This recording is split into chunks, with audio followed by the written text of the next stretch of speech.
অতিথির গুরুত্বপূর্ণ একটি জায়গায় যেতে হবে এখনই। তাই আর কথা না বাড়িয়ে আমি শুধু একটি কথা বলতে চাই, আমরা যদি তেঁতুল গাছ লাগিয়ে যদি গাছের গোড়ায় বসে থেকে আমরা দোয়া করি আল্লাহ আপেল দেওয়া পাবো কি আমরা? ইসলাম বিরোধী মানুষের ভোট দিয়ে সব পার্লামেন্টে পাঠিয়ে আমরা যদি বলি যে আমরা মুসলিম, আমরা কি আসলে মুসলিম হতে পারবো?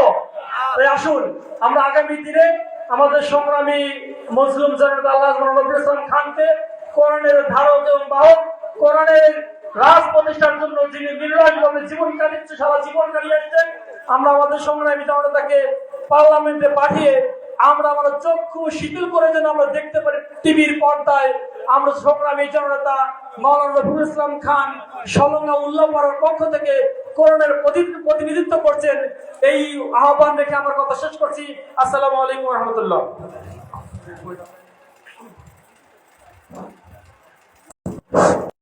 ধন্যবাদ রাশিদুল ইসলাম শহীদ ভাইকে সংক্ষিপ্ত সময় মূল্যবান রাখার জন্য, বক্তব্য রাখার জন্য।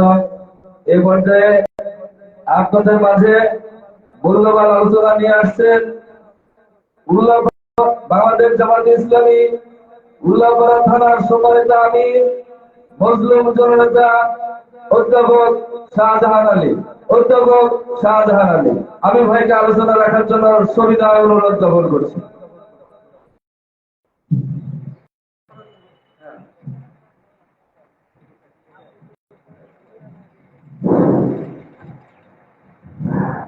আলহামদুলিল্লাহি রাব্বিল আলামিন, আসসালাতু ওয়াসসালামু আলা রাসূলিল কারীম ওয়া আলা আলিহি ওয়া সাহবিহি আজমাইন।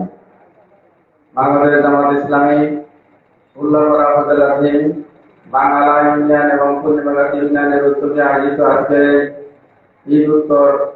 ঈদুল আজহা উত্তর ঈদ পূর্ণিমারী অনুষ্ঠানের আজকের সম্মানিত সভাপতি, আজকে ঈদ পূর্ণিমার অনুষ্ঠানের সম্মানিত প্রধান অতিথি, আমাদের একান্ত প্রিয় শ্রদ্ধাবান রাজনীতি উল্লাপাড়া সলঙ্গাবাসী আধুনিক উল্লাপাড়া গড়া স্বপ্ন প্রস্তাব বাংলাদেশ জামায়াত ইসলামীর কেন্দ্রীয় কমিটির সহকারী সেক্রেটারি জেনারেল, কেন্দ্রীয় নির্বাহী পরিষদের অন্যতম সদস্য, রাজশাহী বিশ্ববিদ্যালয়ের নির্বাচিত সিনিয়র সদস্য, বাংলাদেশ ইসলামী ছাত্র শিবিরের সাবেক বারবার নির্বাচিত কেন্দ্রীয় সভাপতি, উল্লাপাড়া উপজেলাকে ইতিমধ্যেই বিভিন্ন শিক্ষা প্রতিষ্ঠানের উন্নয়নের জন্য তিনি ভূমিকা রাখছেন, রাস্তাঘাটের উন্নয়নের জন্য ভূমিকা রাখছেন। ইতিমধ্যে টেকনিক্যাল কলেজ প্রতিষ্ঠা করেছেন, নন্দকুষা বিএম কলেজ প্রতিষ্ঠা করেছেন। এইখানে অসংখ্য প্রতিষ্ঠানের উন্নয়নের জন্য তিনি চেষ্টা করছেন এবং উল্লাপাড়াকে আধুনিক উল্লাপাড়া গঠন করার জন্য তিনি আপ্রাণ চেষ্টা করছেন।